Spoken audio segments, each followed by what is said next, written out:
Hola estimados estudiantes, bienvenidos a esta nueva clase del Diplomado Internacional de Neuroanatomía Funcional, y la clase de hoy que vamos a ver es el sistema límbico. Usualmente el sistema límbico, por tradición, por muchas décadas atrás, se le ha mencionado que es el sistema de las emociones, pero tiene funciones más allá de estas y hoy vamos a verlas todas en su totalidad.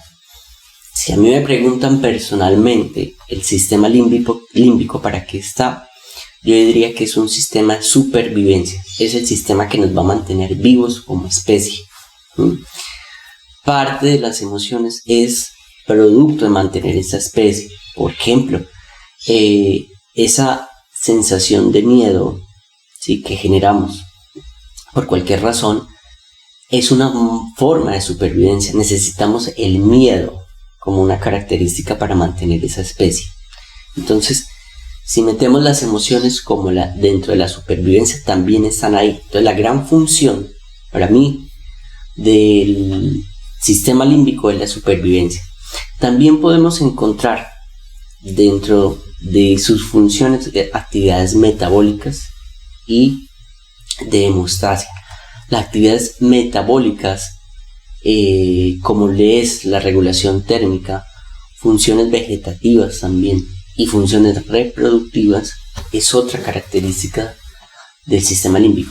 Pero si nosotros vemos, estas funciones metabólicas también son formas de mantener la especie, también hace parte de esa supervivencia, porque sin la regulación térmica, si no hubiera una estructura cerebral que tuviera una regulación térmica, podríamos también morir. Nuestras funciones vegetativas también lo mismo, y no cabe duda que la actividad reproductiva de nosotros como especie nos va a mantener la supervivencia. Entonces, tenemos dentro de las funciones de supervivencia las emociones y los sentimientos, la ira, el odio y el miedo como algo fundamental.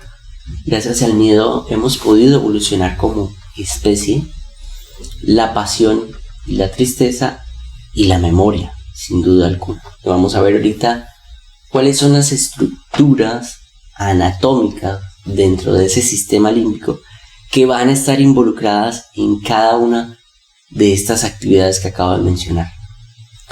Estas actividades metabólicas, ¿sí?, van a estar principalmente regulados. Recuerden que todo en el cerebro son circuitos. Las actividades metabólicas van a estar reguladas principalmente por el hipotálamo, y ya lo vamos a ver dónde se encuentra.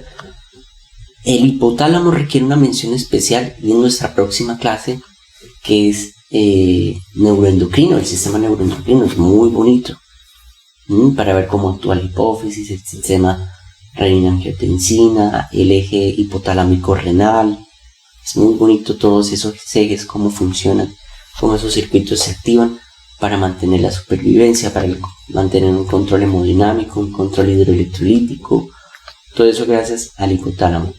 Las funciones de emociones están mediadas por la amígdala. Todas las emociones van a estar mediadas por la amígdala, van a pasar por ahí.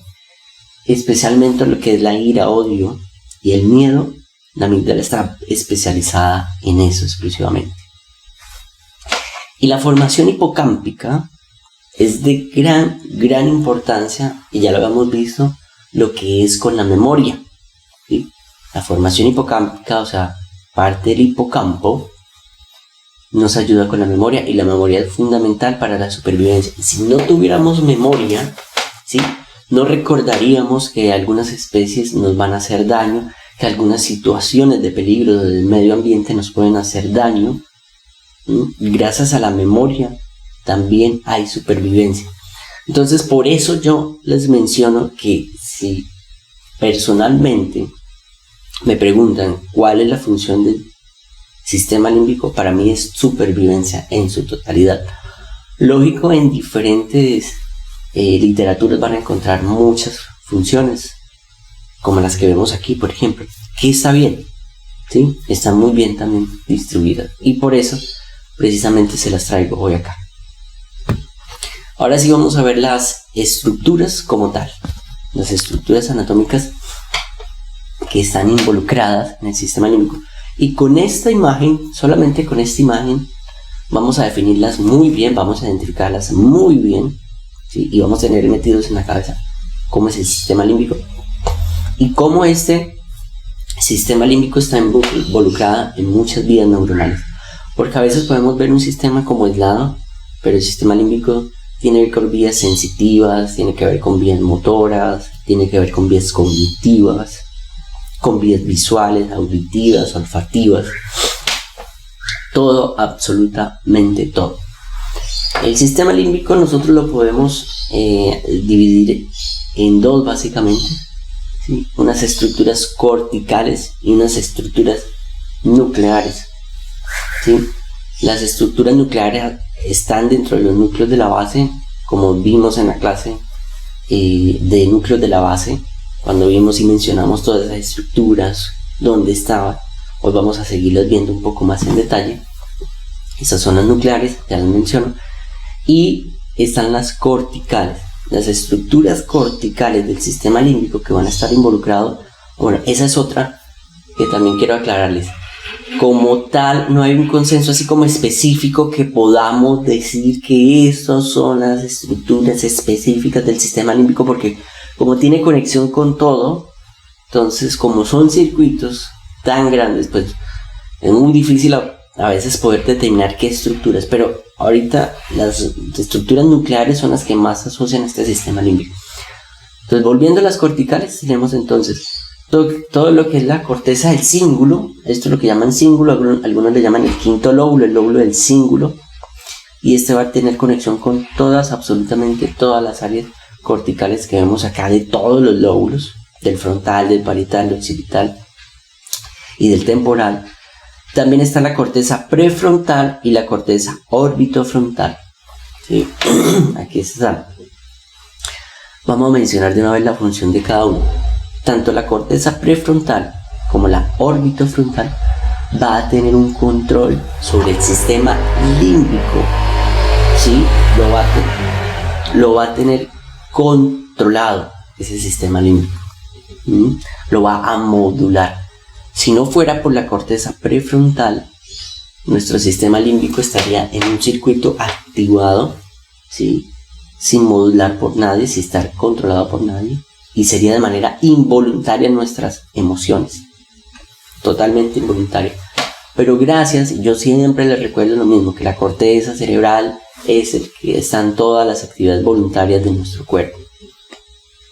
Entonces, gracias a ese control, a esa corteza cerebral, es que tenemos el control voluntario sobre el sistema límbico.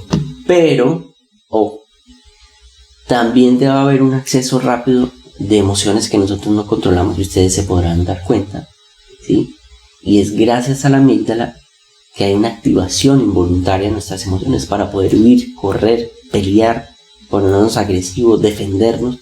Es gracias a la amígdala, ¿sí? A la amígdala tiene unas funciones de supervivencia fantásticas, ¿sí? Ahí perdemos ese control voluntario, nuestra corteza cerebral pierde en su totalidad ese control y queda la amígdala disparando solita, ¿sí? Y ahí es cuando podemos defendernos, por ejemplo. Entonces, corteza prefrontal, orbitofrontal y finalmente la corteza del cíngulo, que tiene conexión con todas las partes de todos los lóbulos para tener conexiones del sistema límbico con todas las vías visuales, auditivas y olfativas también, por ejemplo.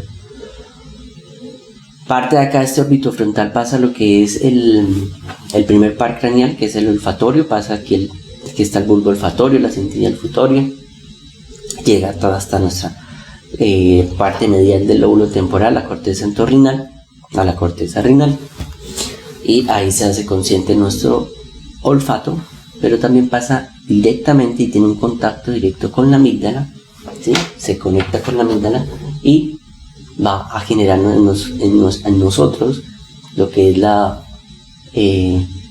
el olfato. Va a tener conexiones con nosotros de emociones, nos va a despertar emociones.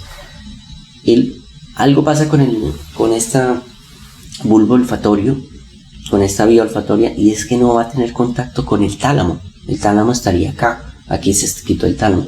Y recuerden que el tálamo es una vía de relevo. Entonces, al ser una vía de relevo ya se hacen conscientes algunas cosas y luego pasa a la corteza cerebral. Pero el olfato no, el olfato llega directamente corteza entorrinal y a la amígdala. No pasa por el tálamo y no pasa a la corteza prefrontal, por ejemplo. ¿Sí? Entonces, fíjense lo que el olfato no genera. A diferencia de otras vías sensoriales. Otras vías sensoriales, la corteza límbica, el cíngulo, va a tener contacto con otras vías sensoriales como es la visual y la auditiva. La visual y la auditiva también nos va a generar emociones porque va a tener contacto con el sistema límbico, gracias al cíngulo. Y hay otra vía que pasa ahí muy importante, y aquí en el cíngulo, en la parte posterior, que es la vía sensitiva, la vía sensorial, nociceptiva, temperatura y calor, va a pasar por ahí. De ahí que nosotros cuando tenemos una herida, un golpe, una quemadura, un trauma, y que genere un daño tisular en los tejidos, vamos a generar una emoción, ¿sí? De tristeza, de llanto. Nos ponemos tristes, nos ponemos a llorar. Y es por eso, porque esa vía tiene contacto con el sistema límbico y va a generar esas emociones. Ahora, caso contrario, que es muy frecuente, y ustedes lo van a ver si van a rehabilitar a algún paciente, si van a tener algún paciente en consulta o en terapia, si van a verlo, van a encontrar que los pacientes que tienen alteraciones del afecto, como depresión o ansiedad, van a generar dolores también. No es que lo inventen, es lo que llamamos somatizar. No le están inventando estos pacientes, su cuerpo los produce, su cerebro está reproduciendo ese dolor, sienten el dolor, es un dolor real que su cerebro lo está reproduciendo. Pero es ¿por qué? Porque como están en una alteración emocional, que como les dije puede ser ansiedad o depresión, y como ese cíngulo conecta con todas las vías, entre esas conecta con la vía sensitiva, es muy frecuente que estas personas generen dolores. Entonces ustedes los tienen en terapia, en rehabilitación, ¿sí? Van a sentir dolor al tocarlos, cualquier parte. Ahí pueden aparecer muchos sobrediagnósticos en estos pacientes con estas emociones alteradas, como fibromialgia, por ejemplo. Son sobrediagnosticados con la enfermedad. Migraña también van a estar sobrediagnosticados. Y como conectan otras vías, ¿sí?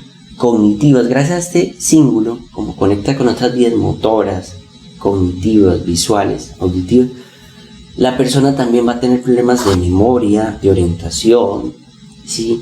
Quejas visuales, quejas auditivas, de dolor. Todo esto lo puede estar somatizando porque este circuito del cíngulo, que hace parte del circuito de Papez, que se comprometen las alteraciones emocionales, la alteración del afecto como depresión o ansiedad, gracias a ese circuito es que pueden somatizar.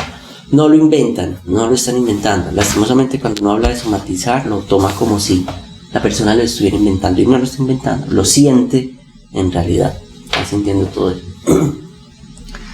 Entonces volvemos áreas corticales, entonces prefrontal, orbitofrontal, que tienen un control sobre todo el sistema límbico, sobre los núcleos límbicos, ¿sí? A través de un haz de tracto de sustancia blanca que se llama el haz del uncinado, el tracto uncinado. A través de ese tracto uncinado es que él hace el control del sistema límbico. Luego aquí está el cíngulo y la corteza entorrinal. Eso hace parte de la sustancia perforada anterior, esta que vemos acá también, que esta sustancia perforada anterior nos permite lo que es la actividad sexual, el deseo sexual, gracias a esta que vemos aquí, que es junto al final del cuerpo calloso. Vemos esta estructura que está encargada de la actividad sexual, del deseo sexual. Esas son pues las áreas corticales encargadas. Este cíngulo se va a conectar con todas las áreas corticales de todos los lóbulos gracias al tracto del cíngulo, al fascículo del cíngulo. Entonces ya vemos dos fascículos acá que son de sustancia blanca, son subcorticales, fascículo del cíngulo y el fascículo unicinada que conecta. Cuando vimos áreas corticales, vimos el fascículo arqueado que conectaba el área Broca con el área Wernicke para el lenguaje y formar todo ese circuito de lenguaje. Y aquí es como se forman estos otros circuitos. Ahora sí vamos a hablar directamente de los núcleos límbicos. Entonces, dentro de los núcleos límbicos ya mencionamos uno, la amígdala, la que nos produce la sensación de miedo. Gracias a ella hemos podido tener la supervivencia, poder estar aquí. El miedo no es tan malo, el miedo es bueno, es necesario hasta cierto punto. Cuando el miedo nos limita a hacer las cosas, ya se produce lo que es la ansiedad, el trastorno de ansiedad, que es muy común. Luego aquí arribita vemos los cuerpos mamilares, es una estructura encargada de memoria y de fijar la memoria. Eso es lo que hacen los cuerpos mamilares, ayudan a fijar la memoria. Las personas que consumen alcohol crónicamente, que tienen intoxicación crónica del alcohol, tienen una atrofia de estos cuerpos mamilares y van a tener muchos problemas de memoria y pueden empezar a generar síntomas como si fuera una demencia. Podemos llamarle una demencia alcohólica. Luego el hipocampo, aquí lo vemos el hipocampo, muy mencionado, muy lindo.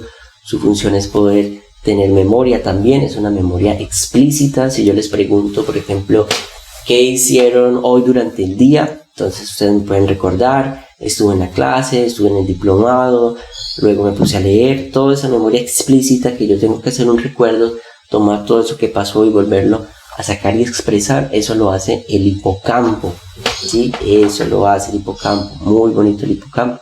El hipocampo tiene forma de caballo de mar, por eso se le llama así, es extremadamente largo y termina conectando con la amígdala, ¿sí? Se conecta junto con la amígdala. Por eso, para que haya memoria debe haber una emoción, ¿sí? Y si hay emoción hay atención, ¿sí? Todo eso se necesita para el aprendizaje, todo eso.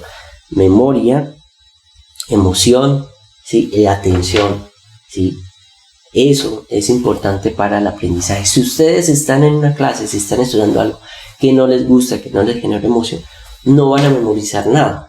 Por eso dicen, no, es que yo voy a esa clase y no me gusta, no aprendo nada, precisamente porque no hay una emoción sobre eso. Entonces, para que haya memoria debe haber la emoción. Importantísimo eso, que lo tengan en cuenta y lo puedan aprender. Justo aquí al ladito, justo aquí al ladito del tálamo, aquí estaría el tálamo, ¿sí? Aquí estaría el tálamo. Y todo esto abajo es lo que conocemos como hipotálamo. Esto acá. Esto amarillito es la parte anterior del tálamo. Y eso aquí abajo es el hipotálamo. El hipotálamo, como les mencioné, es el sistema neuroendocrino. Es el que va a tener toda la responsabilidad de mantener la actividad metabólica equilibrada en todo el cuerpo, ¿sí?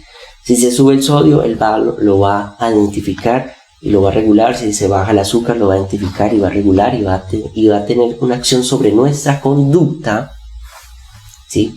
Sobre nuestra conducta para que esto se modifique. Si aumenta el sodio, pues va a generar sed y nosotros vamos a buscar el agua. Si se baja el azúcar, nos va a generar hambre, nos va a producir hambre, nosotros tenemos que buscar alimento. Si percibimos frío, pues nos va a cambiar nuestra conducta y vamos a buscar abrigo, o si sentimos al contrario calor, pues vamos a buscar fresco. Todo eso lo hace el hipotálamo, es el gran sensorio, va a sensar todo lo que está pasando en el medio externo y en el medio interno y lo va a regular y lo va a equilibrar. Y necesita el sistema límbico de todo este circuito para enviar señales a todo el cerebro y empezar a cambiar nuestra conducta y decir, vamos a hacer esto. Es el gran regulador, identifica si hay luz externa, si no hay luz, si necesitamos dormir, cambia nuestra conducta para ir a dormir. Bueno, todo es el gran sensor, es una estructura muy, muy importante, extremadamente importante. Listo, muy bien. Y por último, tenemos dentro de este sistema límbico el tálamo. El tálamo, repito, no me canso de repetir, es una estructura de relevo y tiene núcleos por donde van a pasar todas las vías, la vía auditiva, la vía visual, vías cognitivas, vías de memoria, todo, absolutamente todo. Pero lo que es con nuestro sistema límbico, la parte anterior, los grupos anteriores, estos núcleos anteriores del tálamo, son los que van a estar directamente relacionados con la memoria, nuestra atención, funciones cognitivas y nuestro sistema límbico. Básicamente esa es la función de esa parte anterior del tálamo. Las personas que tienen lesiones de esa parte anterior del tálamo van a tener manifestaciones como si fuera una demencia, y podemos llamar una demencia talámica, independientemente del origen. Puede ser traumático, isquémico, infeccioso, van a generar esos síntomas como si fuera una demencia. Bueno, muy bien, hasta ahora todo muy claro con el sistema límbico. Excelente nuestro sistema límbico. En resumen, les puedo decir que el sistema límbico es nuestro sistema de supervivencia y tiene contacto con todas las vías neuronales, con absolutamente todas. Vías motoras, por eso las personas que tienen alteraciones motoras, por ejemplo por un ACV o por un trauma, van a tener alteraciones emocionales. ¿Sí? ¿Por qué? Porque se conecta. Y cualquier otra vía, la persona que pueda perder su agudeza visual o su vía visual, va a tener alteraciones emocionales. Las personas que han tenido traumas, dolores, pérdidas, amputaciones, van a tener alteraciones emocionales. ¿Por qué? Porque se afecta a nuestro sistema límbico. Entonces, fíjense lo importante de este sistema, las emociones. Somos seres emocionales, no es malo. No se sientan mal cuando digan que somos emocionales, lo somos, y todas nuestras conductas, nuestras decisiones las tomamos por emociones. No somos del todo racionales como nos han dicho, pero tampoco somos del todo emocionales. Hay un equilibrio entre las dos y ya lo acaban de ver, lo acaban de darse cuenta cómo es que se da ese equilibrio y cuáles son los circuitos y los fascículos que están ahí implicados para que se dé ese equilibrio. Muy bien, eso era lo que les traía el día de hoy. Estén pendientes porque nuestra próxima clase es igual de bonita que el sistema neuroendocrino. Así que los espero.